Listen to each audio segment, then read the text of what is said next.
they just kept saying there's no market for this. And I kept saying, no, I know that there is. So I just said, all right, well, I'll just do it myself. And so painstakingly built every little bit of this platform. Like, I gave birth to my daughter and I was in the hospital bed writing blogs after she was born. No I mean, way. I was possessed. Talk about grit. Yeah. But it's just so, it's such a passion project for me in so many ways.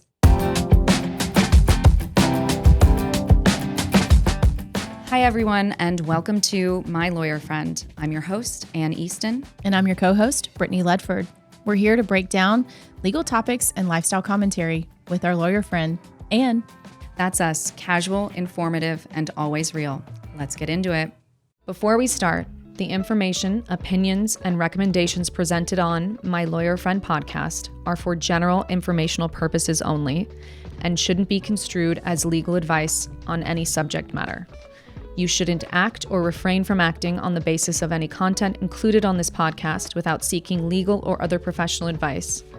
We are simply providing insight into our past professional experiences, and should you need legal advice, you can certainly contact me, or we can connect you with an able-minded attorney. Okay, so I'm really excited about today because we have a really cool guest in the studio. And I think that before I get too excited and talk too much about it, I'm going to have Brittany introduce her. Absolutely. I am honored to introduce her. Today we have Julia Rodgers, and she is the founder and CEO of HelloPrenup, a pioneering online platform that empowers couples to create their own prenuptial agreements without the traditional cost and complexity. She launched HelloPrenup to democratize prenups, transforming what was once a luxury reserved for the wealthy into an affordable, user-friendly tool for any couple planning their future together. Julia's innovative approach to legal tech recently earned her a spot on the cover of Forbes magazine, cementing her status as a trailblazer in the industry. A graduate of Suffolk University Law School, she has become a leading voice in the legal tech space, frequently speaking on topics ranging from prenuptial agreements to the future of family law and entrepreneurship. Welcome, Julia. Well, thanks so much for having me. What an intro. Thank you for that. Of course. Of course. We're so excited to have you here. So because we're doing it a little bit differently, usually people ask me legal questions, but you are our lawyer friend today. I can still ask you legal questions. Oh, God. I mean, I'm not prepared, but if you'd like to, you can. I might not answer, though. Okay. Yeah. You might take the fifth, plead the fifth. Yes, I might plead the fifth. But for those who don't know you, and other than this incredible intro we just gave you, can you tell us a little bit about what HelloPrenup is? So HelloPrenup is the first digital platform that allows couples to create a prenup in a couple of hours instead of months, and for a fraction of the cost of traditional methods. Amazing. So it's lawyer supported. So if you need an attorney, you can hire an attorney at a flat rate, which, as you know, being in legal is very important. Yes, it is. And we're now in 48 states. We've protected $27 billion in assets.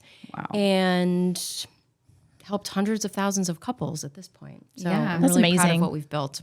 That's really incredible. And I mean, I think that we all in our lives have been around divorces and we've seen that. And this is so helpful. And I wish that people in my family had this option at certain times. Yeah. I know. But something else like this, you've said this already before, but you said in the Forbes article that you wanted to democratize prenups in a way that allows couples, all couples, access to them and their protections. Yeah. And I really liked this because that's sort of what we too are trying to do here. Yes. And we want to make the law more accessible to non-experts, essentially. And I think our question here would be just to tell us about some of your clients that you've had and before launching HelloPrenup and why this gave you the idea.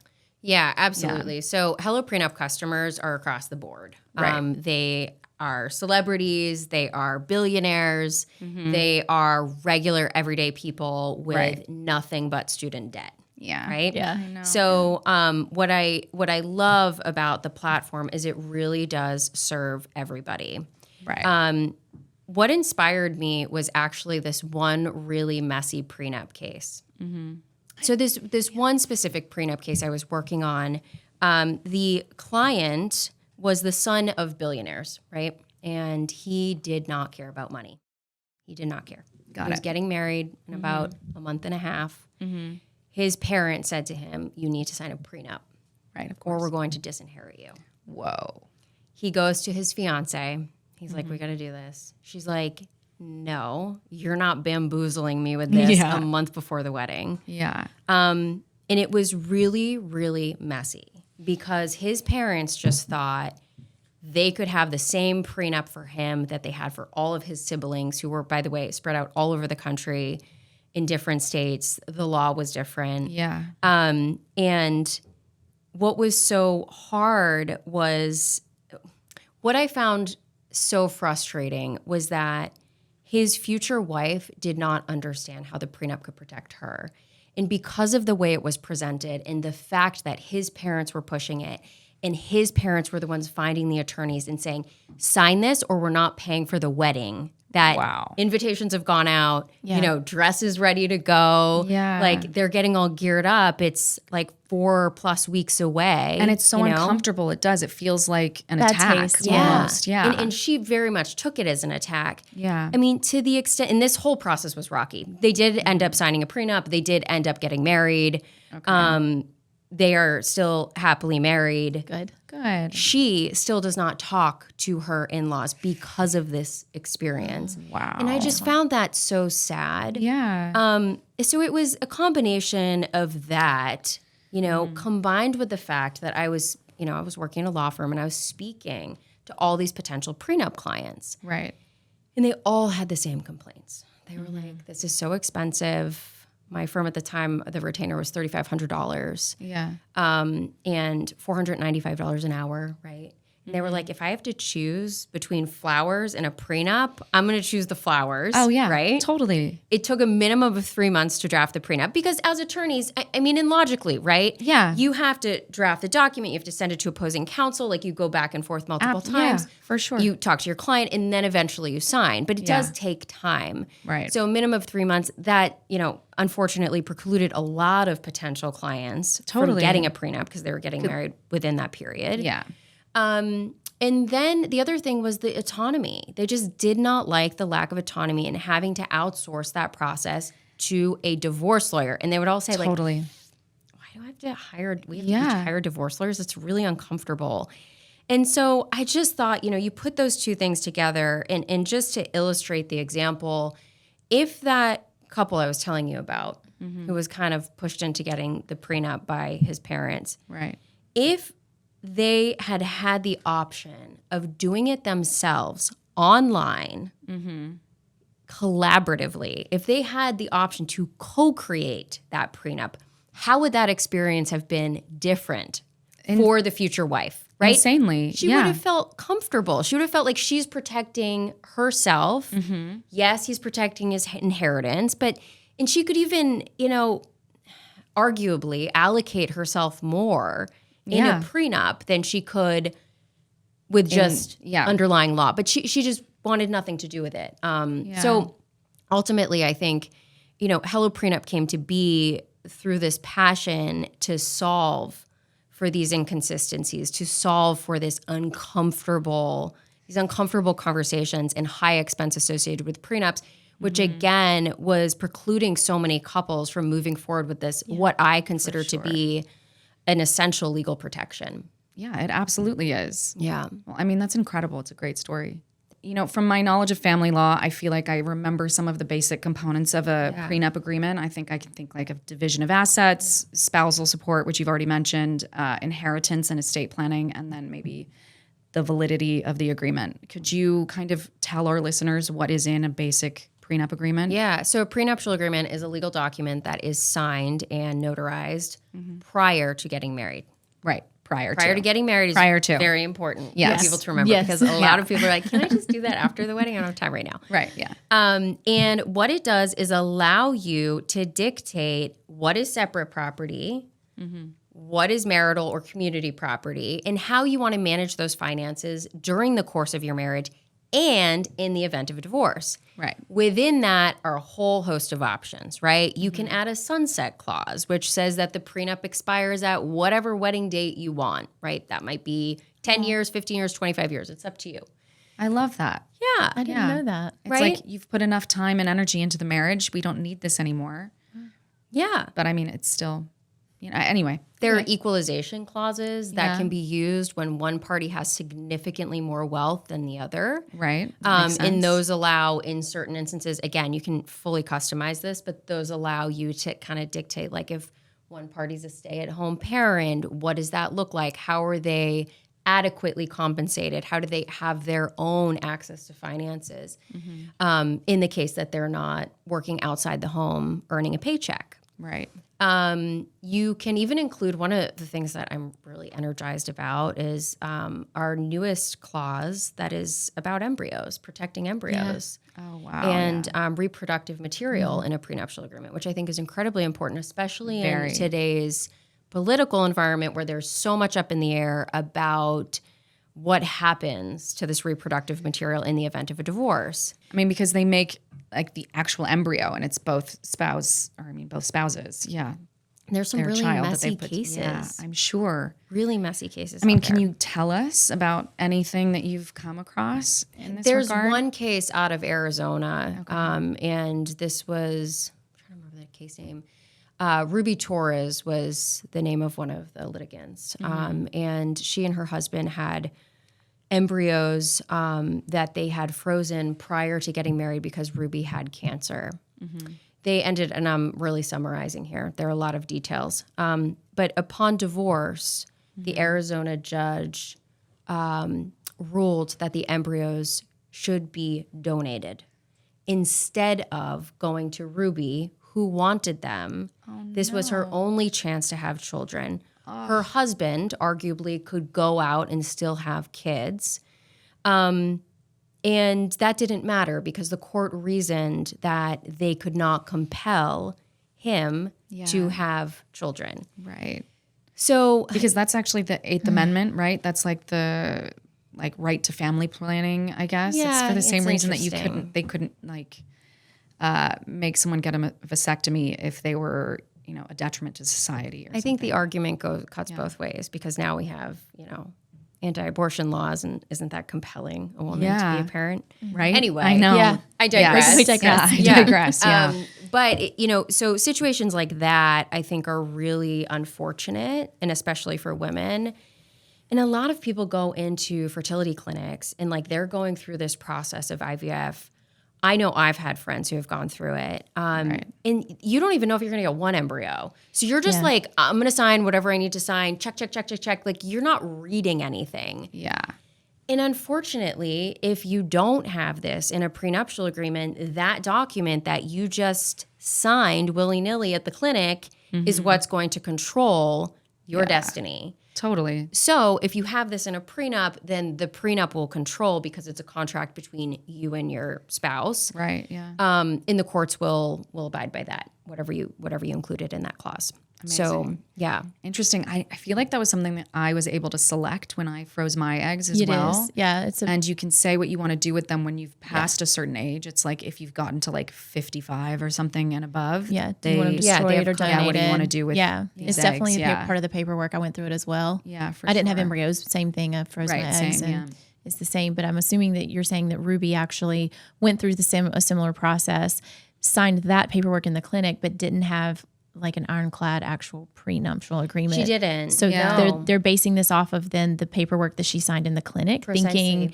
I'm going to be with my husband. We're going to make these decisions together. Yeah. That's heartbreaking. So heartbreaking. It is heartbreaking. Yeah. Ruby has since gone to law school and is now a family law attorney. Wow. Yeah, it's a pretty incredible story. I'm so inspired by her. I mean, her strength and That's incredible. the change Yeah. that this story has created because Yeah. Arizona legislature has since changed their law on this. Oh, wow. But it's a really it should caution all of us to just stop and think and plan.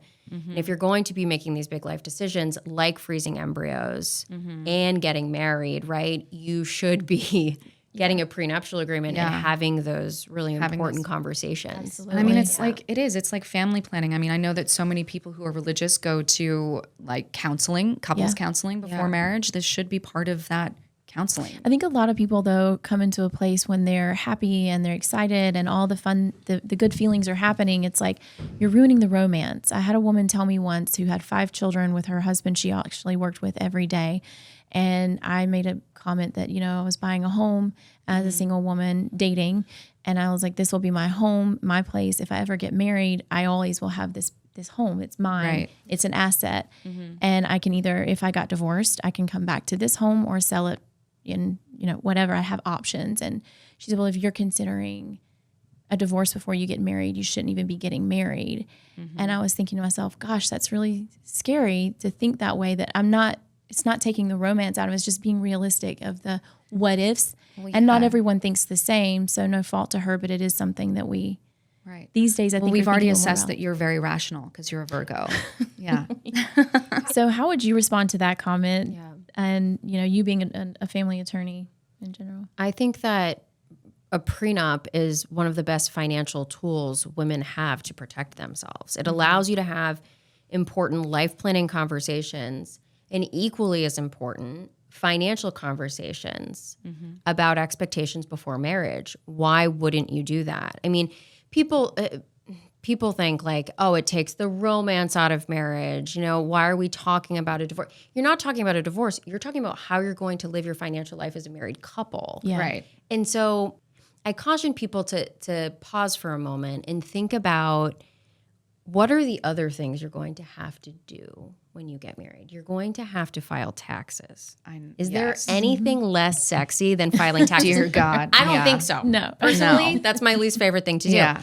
But you're going to have to do it together. If you have kids, you're going to have to make decisions about where you're going to live, what school system those kids are going to go to, right? Yep.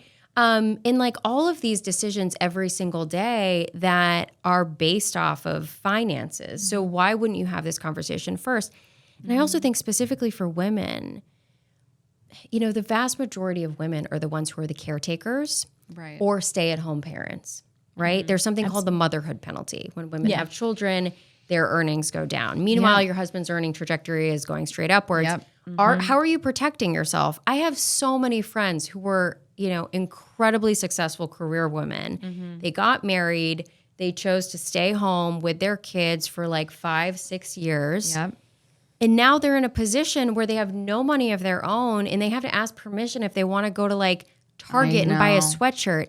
I mean, and that to me is so wild. And it's just based purely off of the fact that they didn't have these conversations prior. Yep. Again, it's not their fault, but if they had these conversations, they could have made sure that they were putting themselves in a position where they were being compensated in some way for that domestic labor. Absolutely. Yeah. Right? Yeah, for sure. Do you have? I'm sure you have friends who have kind of gone through something similar. Yes, tons of friends who've gone through something similar. And I mean, it's very interesting. Like they actually make jokes. They're like, oh, well, I'm getting my allowance this week, so I can go to lunch with you. I'm like, ooh, okay. But that's not healthy. No, I don't think that it is. And I really like the idea that this could be dealt with ahead of time. And however, I mean, like marriages and relationships change so much. I mean, so what if you say the husband says at the beginning, I want to be working and you're going to take care of the kids and I want you to have 4 kids, or hopefully it's not, but let's have 4 kids. Yeah.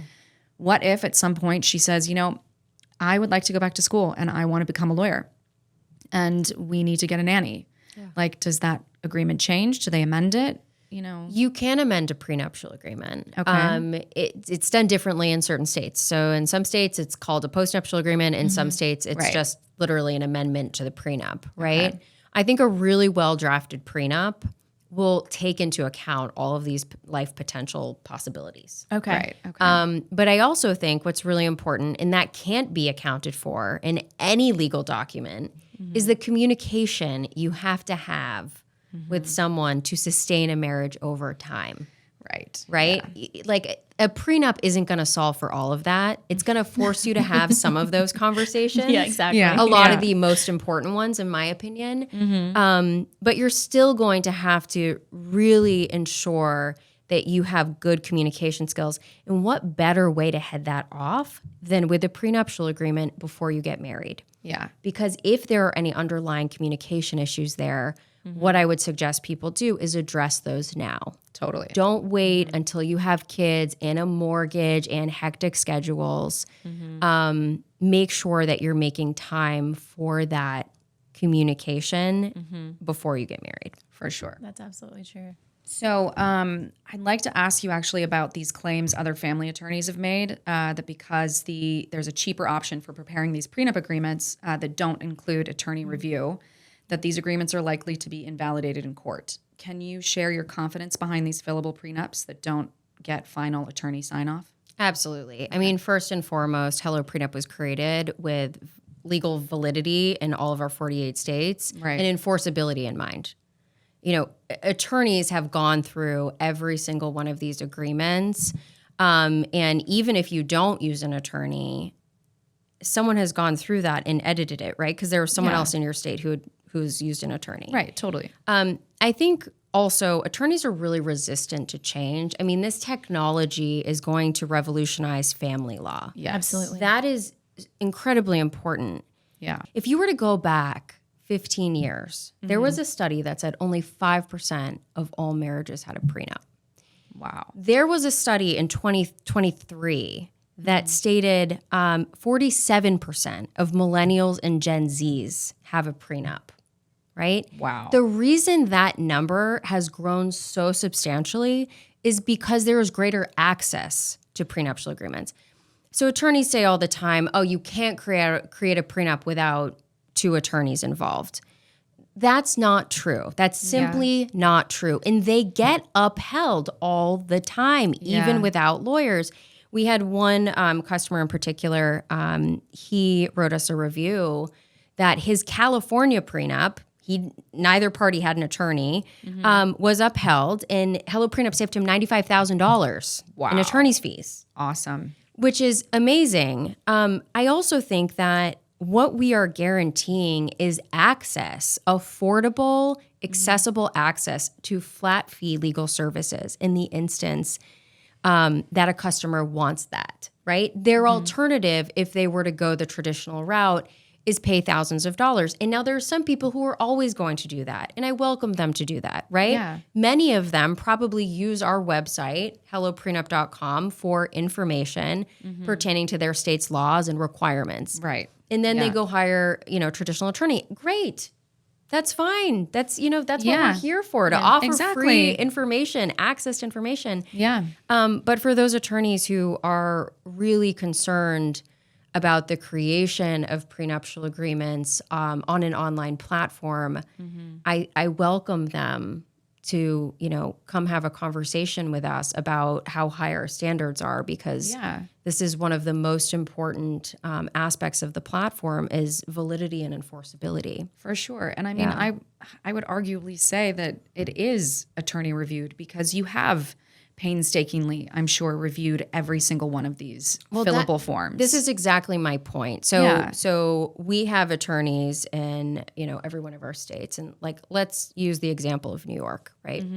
So you go on to New York, you create a prenup without an attorney. Right. That prenuptial agreement has gone through so many different iterations from multiple divorce attorneys in the state of New York who have represented HelloPrenup customers and are editing and are cross-checking and adding case law. And so it really greatly improves the flexibility of the contract because there's so much input from around the country. I mean, think hundreds of attorneys all over the country constantly updating and making this contract better and better and better. And so that's something that I don't think people often realize is how much has gone into this agreement and how state specific it is. Totally. Yeah. And it's not, we're not generating clauses using AI. I mean, this is very, very detailed and state specific. Absolutely. I mean, I have to give my clients sometimes because they say, could you give us all of the gives that you would maybe give in a particular agreement? And then tell us what you've handled in the past. Give us different options of fees that you can offer and percentages. And at the end of the day, I give them the information and I say, this is everything that I believe that you will need. This is how you can handle the negotiations. But at the end of the day, if you have to go back to another attorney and talk about this, I can't help you there. You need another attorney to answer and respond to those questions. Yeah. But if you're not in that kind of situation and you can just sign the agreement with your partner and you guys both agree to those things, this makes total sense to me.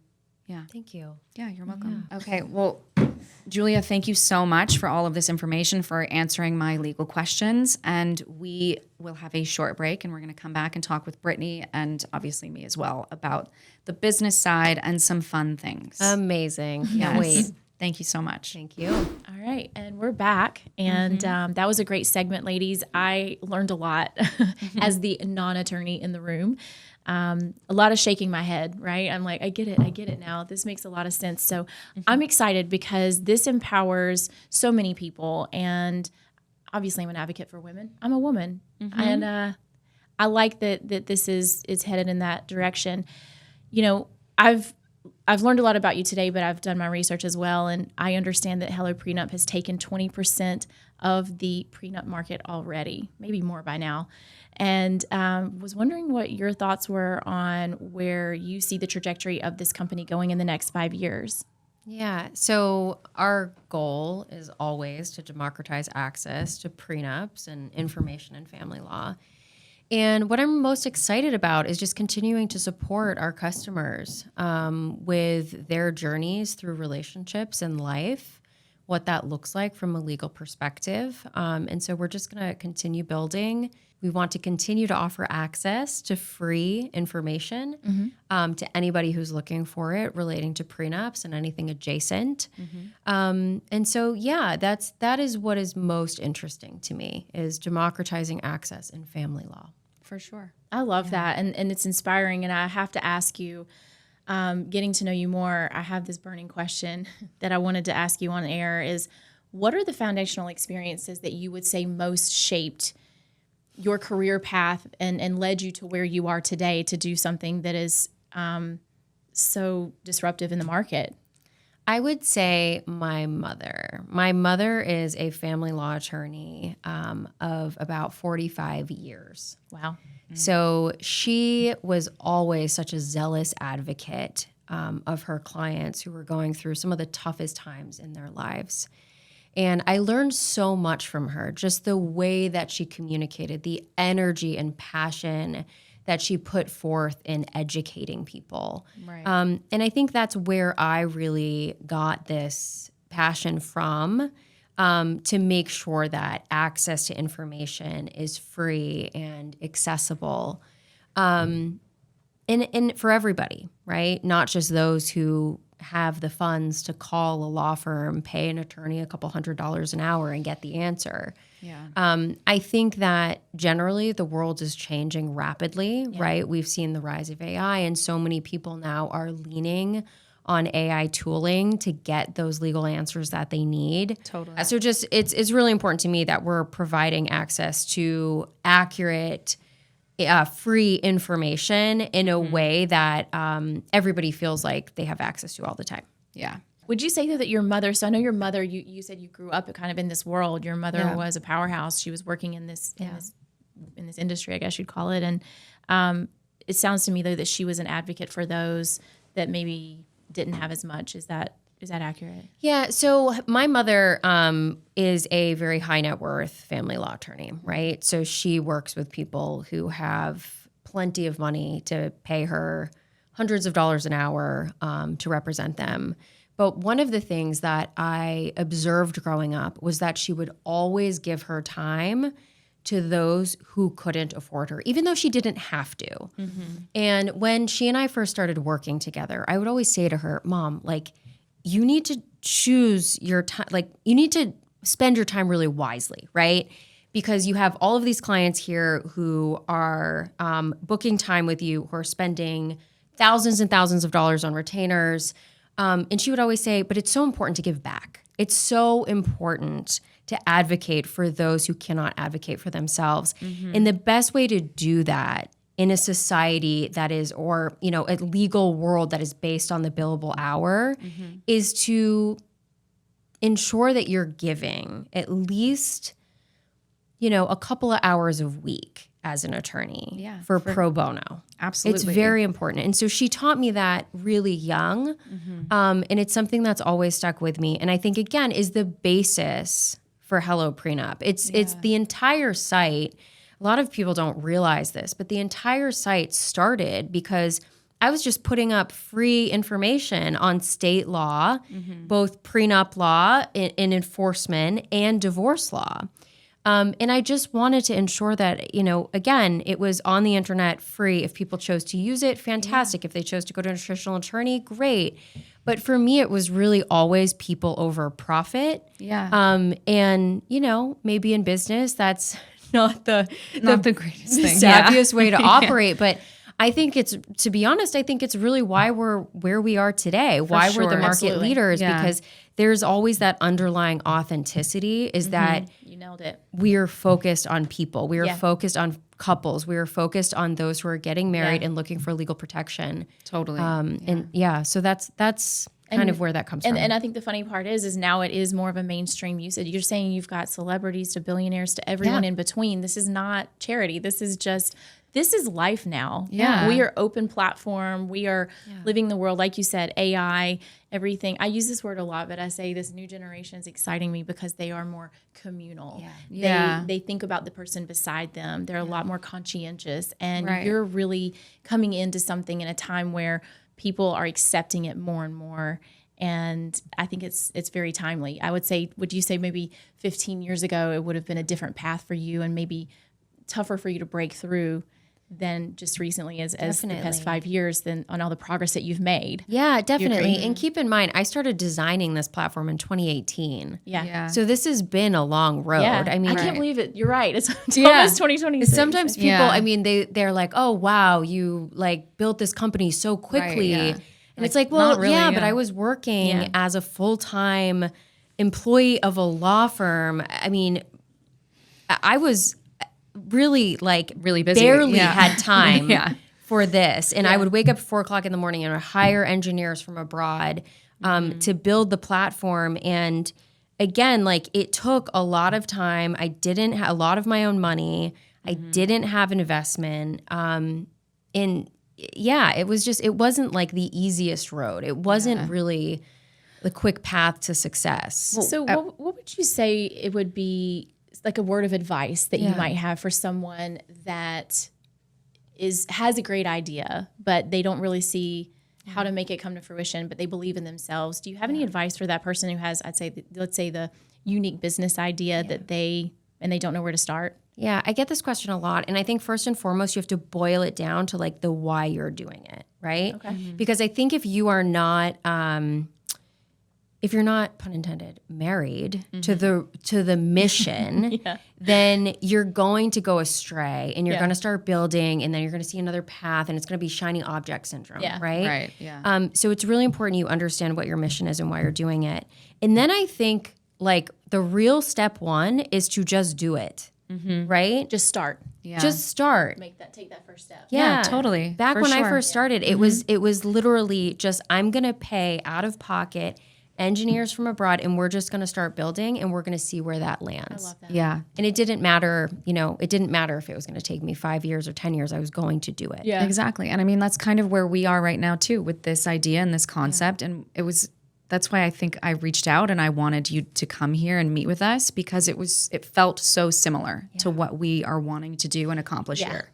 And I love that. And I mean, you said that you were doing all this pro bono and you were giving free work. I do that. I was doing that constantly. I was a pro bono all-star when I was at the law firm. Yeah. That's wonderful. Which means I was doing upwards of 100+ hours a year of pro bono. That's fantastic. And I was doing immigration law, something that I don't even do. Yeah. And I was helping an Afghan refugee get asylum here. I also helped a couple of children get adopted.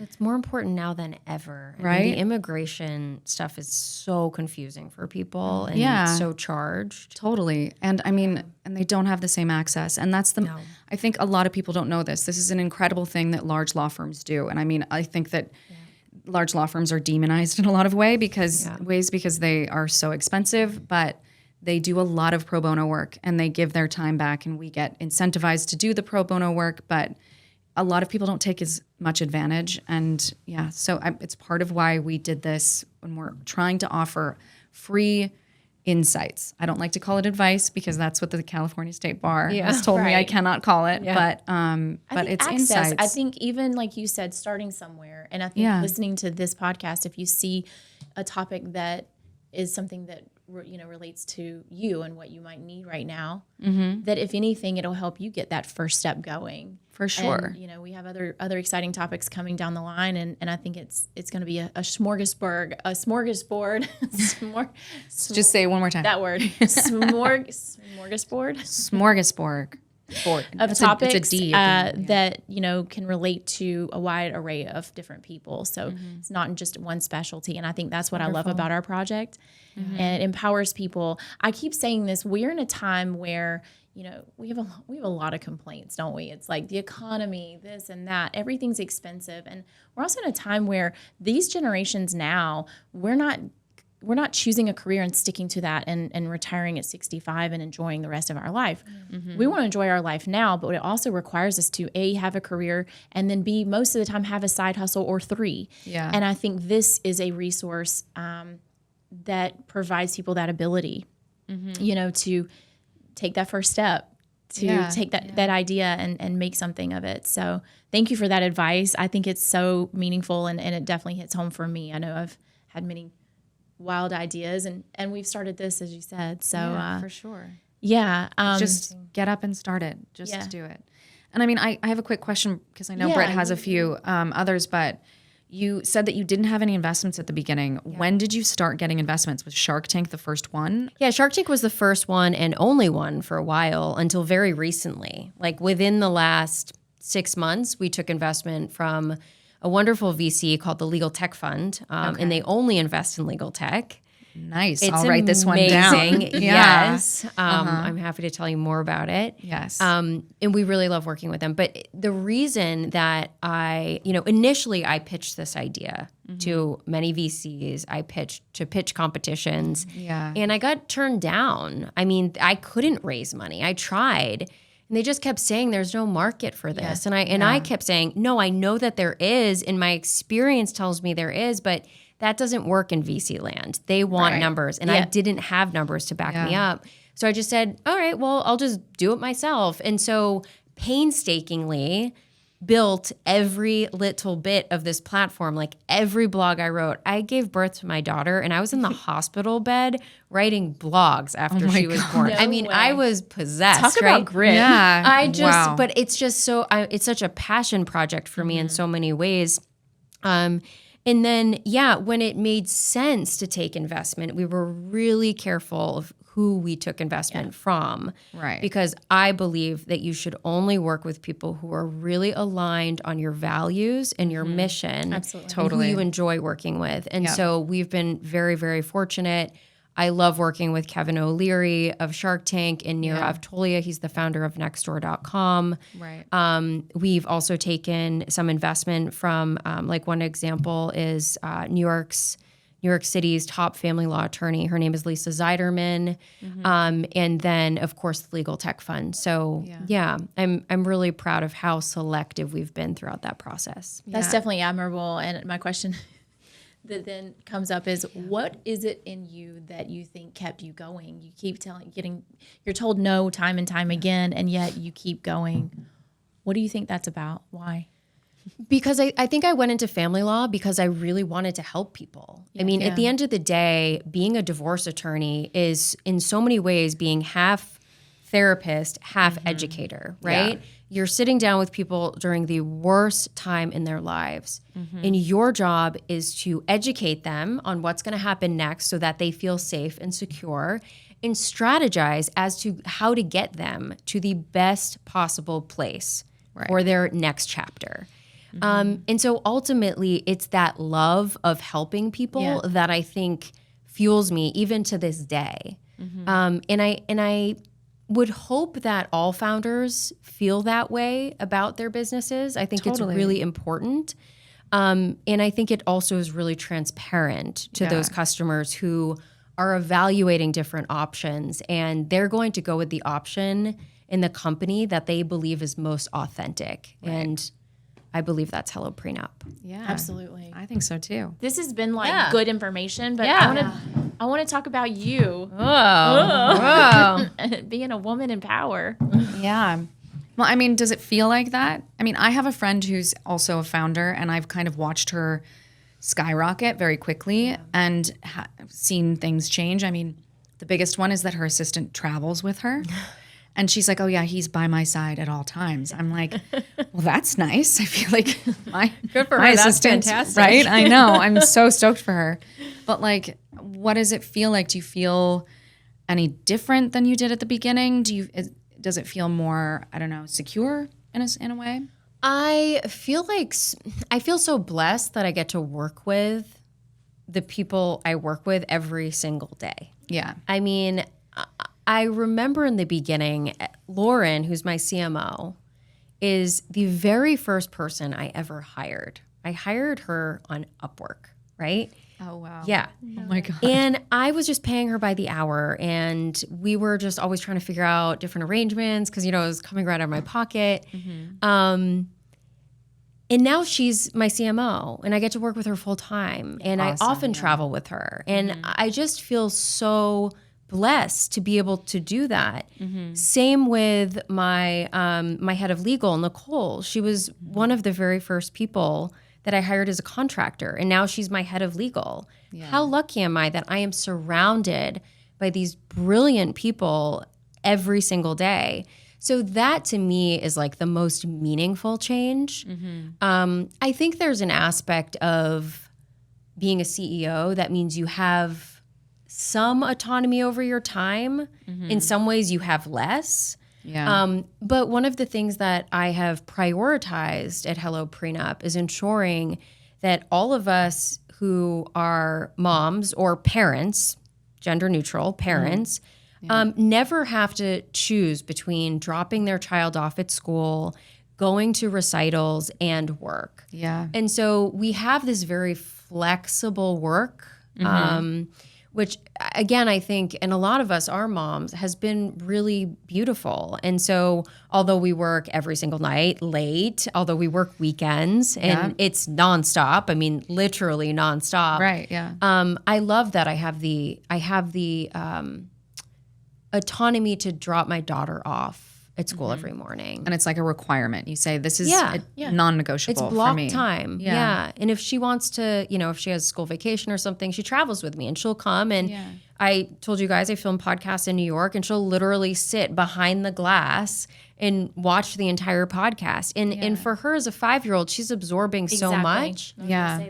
And so that's a really beautiful thing too, that I think if I were in a traditional legal setting at a law firm, I wouldn't have the opportunity to do that. It's such a gift to your kids when they can see what you're doing and see what a difference you're also making. And also I think having a purpose is what makes us human and drives us, like a reason for being here. And she's seeing mommy has a purpose. She'll be able to develop a healthy purpose and understanding of who she is one day. And that's such a gift to your daughter that you probably didn't even realize you're giving her. Yeah, no, she tells everybody that she is the CEO of I'm HelloPrenup. sure. She has ousted me already. Amazing. I love that. Yes. She probably makes a better CEO, right? She is at very the bossy. age of 5. Oh my God. Yeah. I think I was bossy when I was 5 too. I know I was bossy, and I'm still bossy, and I'm still told I'm bossy. Yeah. You are kind of bossy. Yeah. You really That's are. a compliment now, though. I think when we were kids, like that wasn't a compliment. That was like you're bossy, tone it down. And I love that today. It's I mean, she's taking charge. She has leadership abilities, Yes, right? totally. Those skills are transferable throughout the course of her life. For sure. That is so cute. And I mean, there's so many things that we're digesting on social media all the time. But one of the things that I think I saw was that you can really tell how confident your child is going to be as an adult because of the way that they see their mother and how they perceive their mother and whether or not they're enjoying motherhood. And I think that was really beautiful. So it's like, remind yourself to be enjoying it even when they're screaming and being very bossy. Yes. Yes. Julia, I've had so much fun with you today, and I know you have too. I know. This So has much been fun. great. Thank you so much. Thanks for having me. Who knew I could have this much fun with 2 lawyers in the same room together? We are the most fun lawyers. You Let's are the be most clear. Clearly are, right? Definitely. You take the cake, both of you. But because we're all friends here, it is my lawyer friend after all. I like to always ask a fun question to round out the day and just to get to know my friends a little better. So I'm going to let Anne take it away with our fun question that I chose for this episode. Yeah, thanks. And we're going to ask this of all of us, but We all have to Julia answer first. Love that. Okay. So what is something you are really proud of but barely get to talk about? I think my daughter. I feel like I just talked about this for like the last 10 minutes. But I am so proud of her and how she's been raised and is growing up to be this force. I mean, she really does have incredible leadership qualities, and I can't wait to see how that plays out over the course of her life and what she does. And I hope that the fact that she sees me running a company with all of these incredible women I work with every single day, and I hope she's inspired by that. So that's my sure answer. she is. It's a very good answer. Yeah. Yes. What about you, Anne? What is something you are really proud of but rarely get to talk about? You know what's funny is I actually didn't think about this ahead of time. So I'm going to ask the question of you first, and I'm going to think about it while you're Are you? answering. Okay. Yeah. Yeah. I'll answer it. Yeah. Go for it. Okay. I am an open book. And so I don't think there's a lot you don't know about me if you're my friend for at least 10 minutes. Would you agree? No, kind of. Probably. Yeah. A little bit. Yeah. So I've been thinking about it, and I was like, you know what I don't talk about, and the thing that I'm probably the most proud of is I'm the oldest sister of two boys, and they're now men. They're both married, and they have beautiful families. My brother, who is 3 years younger than me, has 4 girls. My brother, who's 5 years younger than me, has a boy and a girl. And I can't tell you how proud I am of them, of the father and the husband that they are to their families. We grew up in a very chaotic childhood. And it's just astounding to me that they step up every day. They show up, and they're not just there to be a father. They're cooking, they're pitching in, they're taking the kids to the sports and being there, cheering them on, all of the things that it's just amazing to me. As busy as they are, it's easy for a man to, delve into what he's doing, and because it's a lot to take on, to be a man and raise a family, right? And no fault to a man at all. So it's just easy to get into what you're doing, your work, and then coming home, you're tired, and they never have an excuse. If their child needs something or wants something, they are there. And that is probably the only thing I haven't talked about. Well, I mean, I recently saw or heard about it, in the last few weeks, where your brother was in town with his kids. Yeah. And I loved hearing those stories, actually. Yeah, we had a fun little boys trip. Yeah, and your brother actually taught us something about the gate code on your gate too, which was very helpful. I think it's the coolest thing about my life. And I have a lot of cool things, Yes, you do. Pigs. Lots of things. The coolest thing about my life is that I have 2 brothers. Being a girl and growing up with 2 boys that taught me the things that boys I guess they're born knowing, because I don't know where they learned it. Right, yeah. How to fix things. I learned a lot of emotional intelligence from my brothers, believe it or not. Just a lot of cool things I could go on and on about. And well, totally. Yeah. Yeah.